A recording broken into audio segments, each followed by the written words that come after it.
A lot of people who support sustainable development are very excited about the 50% electrification target announced by the US president. But did you actually know that about a century ago electric vehicles used to have 40% of the US market? Cars with internal combustion engines 20% and the rest were steam cars. Is the history kind of repeating itself? Today I will review top 5 electric vehicles of the 19th century and try to draw parallels with the modern world. Stay tuned!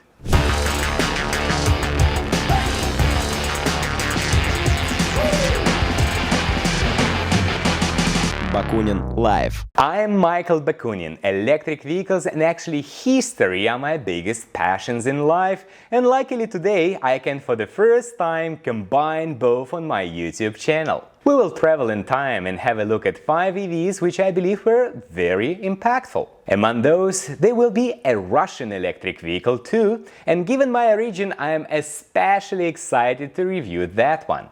Subscribe, like, and let's move forward.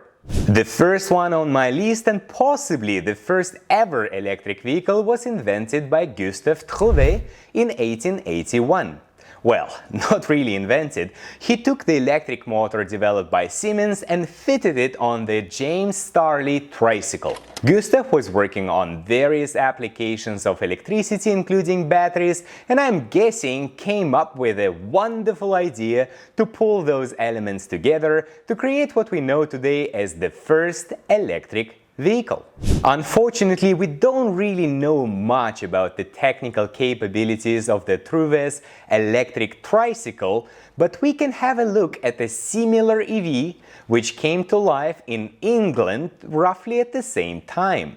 Two British engineers, William Ayrton and John Perry, also created an electric tricycle powered by 10 lead-acid batteries. That one could go on one charge up to 25 miles and had a top speed of 9 miles per hour. For the sake of simplicity, let's assume that the Trouvé's French invention was on par with the British tricycle. Fair enough? And what I personally love about this story is the fact that the electric tricycle was put together and tested in Paris in 1881, 5 years before Carl Benz patented his motor car, which was then put into serial production. Unfortunately, Monsieur Trouvé couldn't patent his electric vehicle and decided to focus on electric boats instead.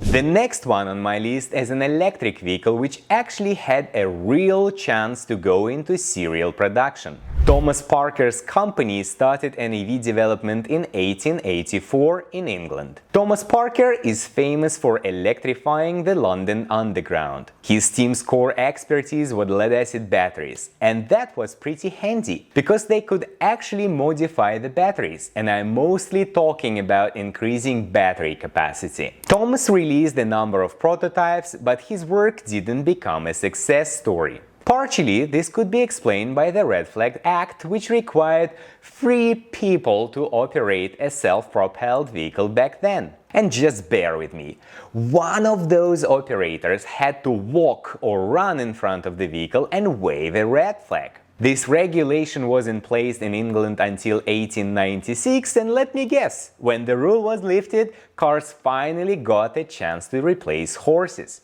I think it's widely recognized that the first electric vehicles were developed in France and England, but let's switch continents and you will realize that Americans also had something to offer in this space in the 19th century. I am now talking about the Scottish chemist William Morrison. He immigrated to the United States in 1880 and settled in Iowa. He had a secret basement laboratory where he worked on batteries and horseless electric carriages. His company, Morrison Electric, developed an electric carriage which could comfortably seat 6 passengers and all the way up to 12 on its 3 bench seats. The technical capabilities of this one are pretty reasonable. 4 horsepower. The vehicle could cruise at 14 miles per hour and reach top speed of 20 and a driving range of 50 miles. The vehicle even had 3 speeds, which is not that common for modern electric vehicles. As a reminder, Tesla has just 1 speed, but Porsche Taycan has 2. Regular drivers won't notice this difference, but for those looking for high performance, it can be an advantage at higher speed. Back to the 19th century shuttle. It was an absolute success at the 1893 Chicago World's Fair. However, William's core interest was in battery storage versus electric vehicles. He had 88 battery technology patents and was very successful in industrial applications. William Morrison could have developed an electric vehicle just to prove the value of his batteries, which were very light and efficient by the 19th century standards. William Morrison was later involved in the gold mining business and died in California in 1927. Number 4 is P1 by Porsche. It was built in 1898, a few years before Ferdinand Porsche and his son created the company Porsche. You see, Porsche actually has very deep EV roots. And you know what? Already in the 19th century they were trying to go extra mile in terms of speed. P1 had 3 ponies, but with a turbo button, the EV could deliver 5 for a short period of time. Top speed 22 miles per hour and driving range was actually close to the American EV shuttle, around 50 miles on one charge. The vehicle, or shall I say the carriage, was built of wood and was quite heavy, almost 3,000 pounds, and the battery was 1/3 of its weight. For about 112 years, P1 was considered lost, but more recently one P1 was discovered in the old garage in Austria. The vehicle was fully restored and now you can see it in the Stuttgart Porsche Museum.